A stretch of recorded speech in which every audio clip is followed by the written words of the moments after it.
Could you imagine a reality where the church directly governs your country? Where religious leaders are also political leaders?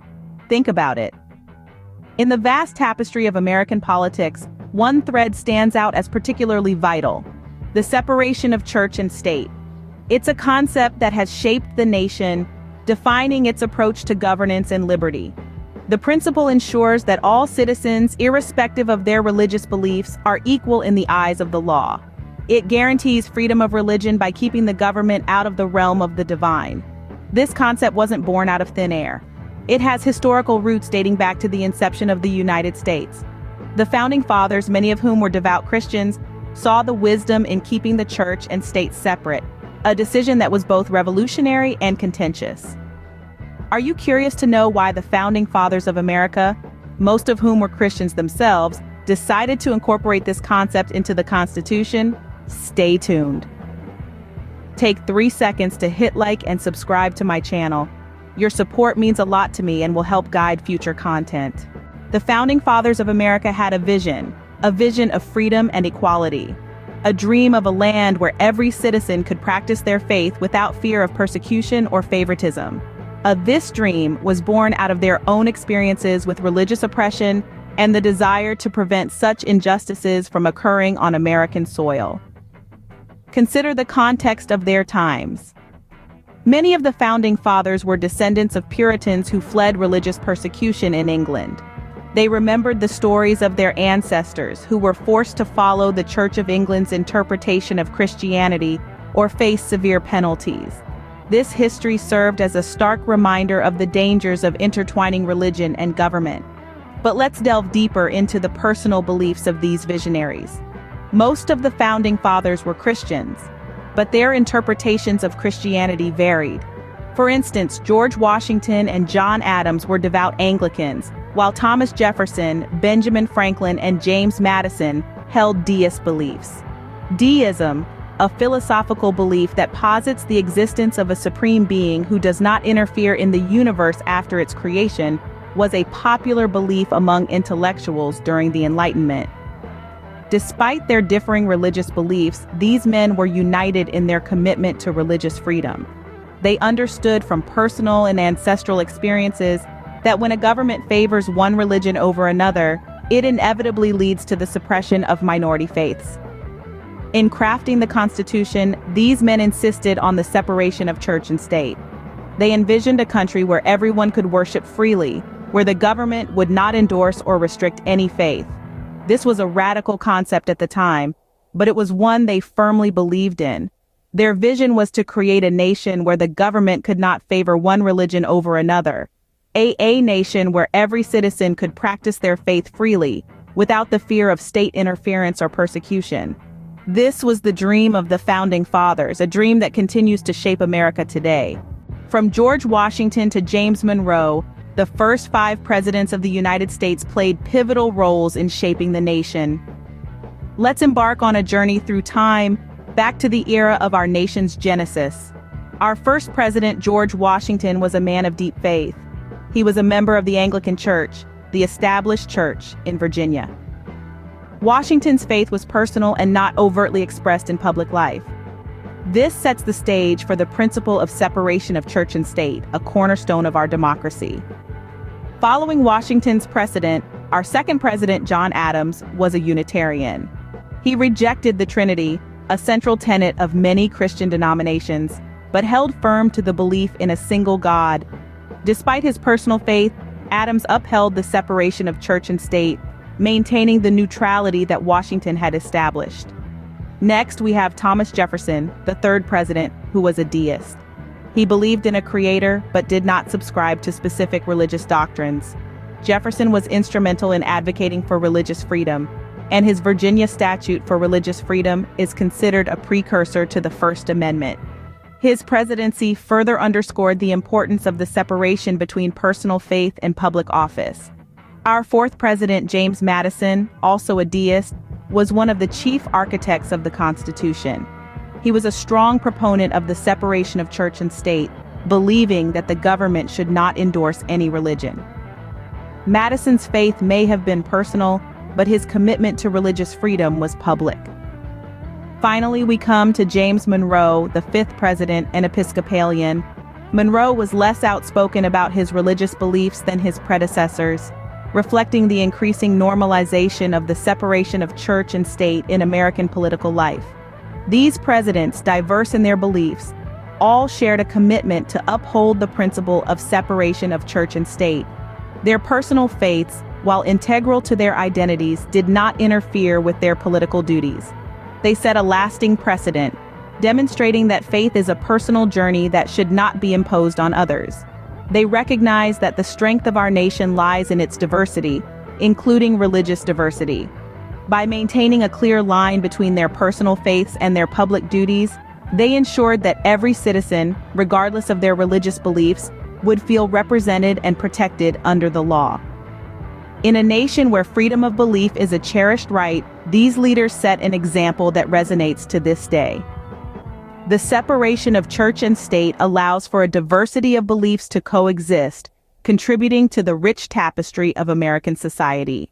The first 5 presidents of the United States, from Washington to Monroe, played a crucial role in defining the relationship between faith and politics in the early years of our nation. Their commitment to the principle of separation of church and state laid a strong foundation for the religious freedom we enjoy today. Their faith was personal, their service was public. Their legacy continues to guide us, reminding us that in a truly democratic society, faith is a personal matter and leadership is a public service. The Constitution and the Ten Commandments, 2 distinct documents with a surprising amount of common ground. The United States Constitution and the Ten Commandments from the Bible may seem worlds apart at first glance. One is a secular document that lays the foundation for a democratic nation, while the other is a religious text outlining basic moral and ethical principles. Yet, if we dig a little deeper, we might find that these 2 historical documents share more than meets the eye. Let's start with the Ten Commandments. They serve as a moral compass, a set of rules that guide ethical behavior and social harmony.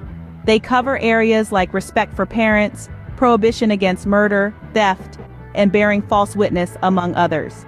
These commandments, in essence, function as a foundational code of conduct for a society to function harmoniously. Now let's shift our focus to the Constitution. While it does not deal directly with moral or ethical behavior, one of its core purposes is to establish justice, ensure domestic tranquility, and promote the general welfare. In essence, it aims to create a society where its citizens can live in peace and harmony, much like the Ten Commandments.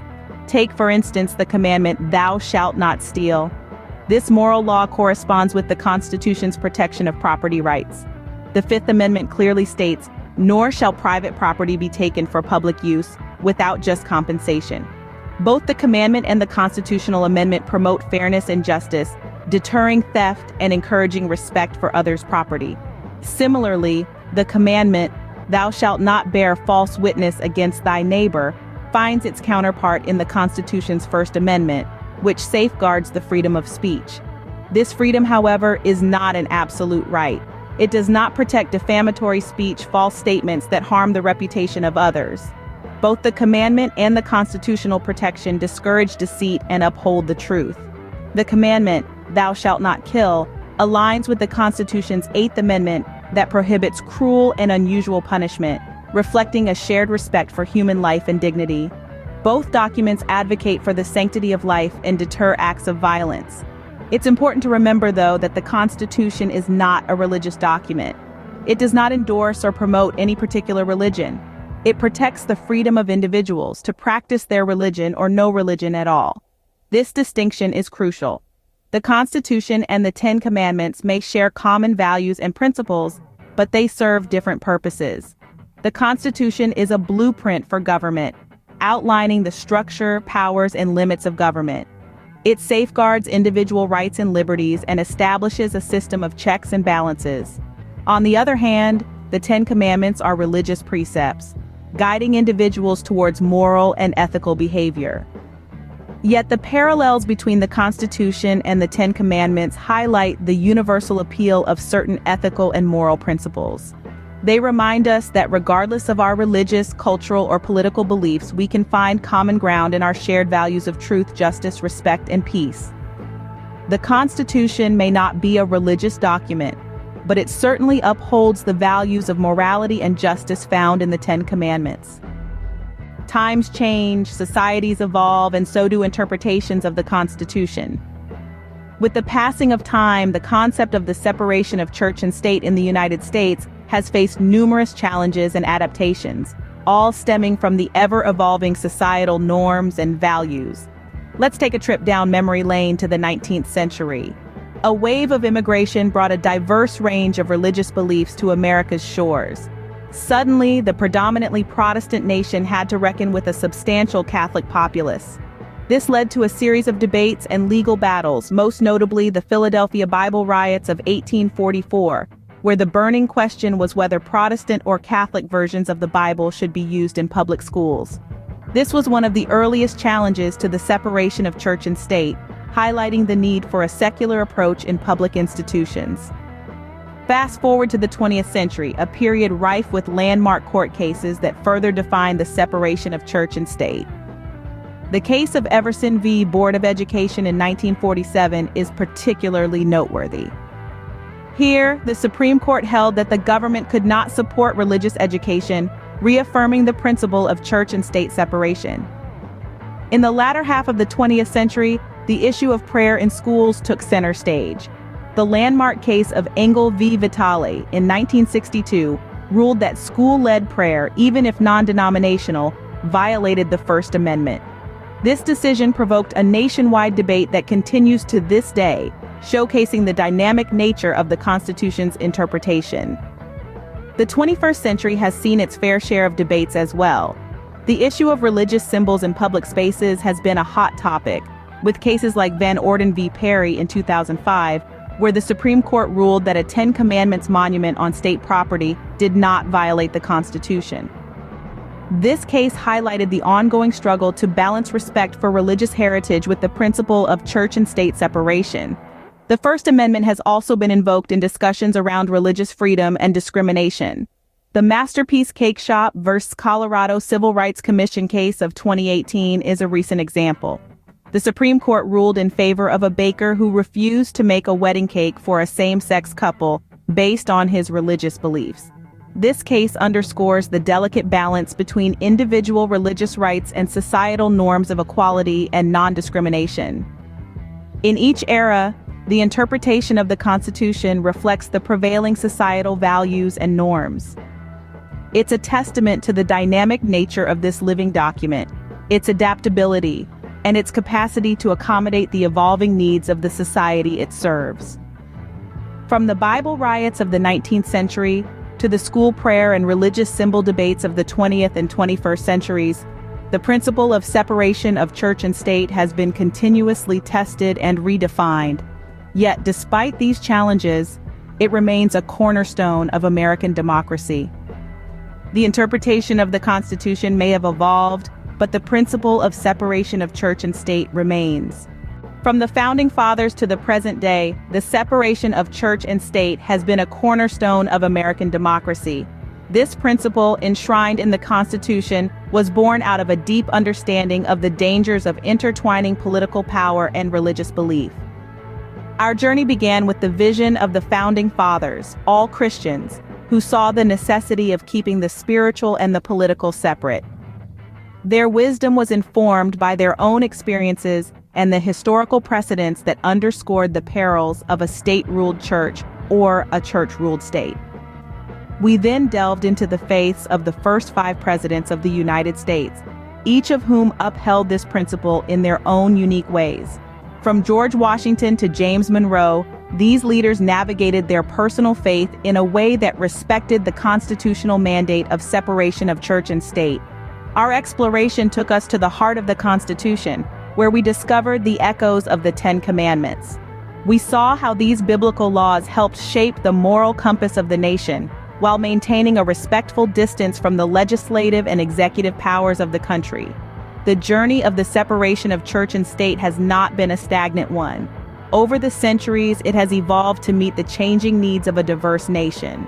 This principle has been tested, challenged, and reaffirmed, reinforcing its importance in maintaining religious freedom and equality. The separation of church and state is more than just a constitutional mandate.